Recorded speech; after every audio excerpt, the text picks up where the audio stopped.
Boy, there's a lot of wacky stuff going on in our country and in the world. It seems like just like that this year, nothing makes sense anymore. There's a lot of foolishness, and I'm going to talk to you about it in your morning cup of inspiration. God talks about foolishness and men and women turning their back on God.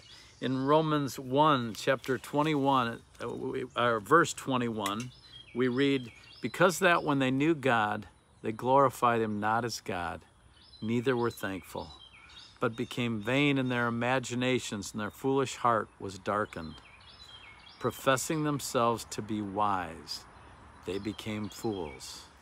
You know, you can be so wise in your own eyes and think you've got all the answers, that you've got God figured out, but our little 3-pound brain can't comprehend God in all of his ways. If we could, he wouldn't be a God worth worshiping, but he is. He's the God of the universe. Talking about this idea of foolishness and darkness, over in Isaiah 5:20 in the Old Testament, reading from the King James Version, it says, "Woe unto them that call evil good and good evil." Have you seen that today? What used to be considered evil, they're calling good, and what was good is evil. Think about that, some of the views on life. And then it says, "That put darkness for light and light for darkness, that put bitter for sweet and sweet for bitter." It's just backwards. It's wrong. And then we read over in John 8, verse 12, "Then spake Jesus again unto them, saying, I am the light of the world." So I just talked about darkness. They're trying to put darkness and evil and say it's light. But Jesus said, "I am the light of the world. He that followeth me shall not walk in darkness, but shall have the light of life."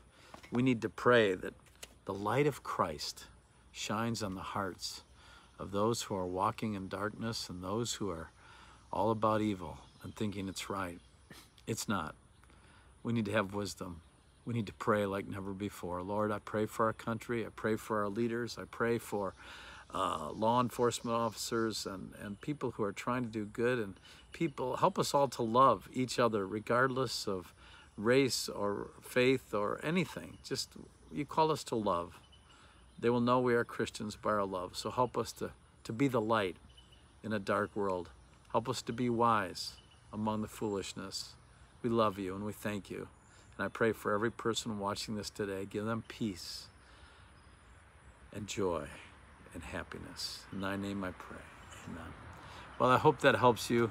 Have a great day. God bless you, and I'll see you soon for another Morning Cup of Inspiration.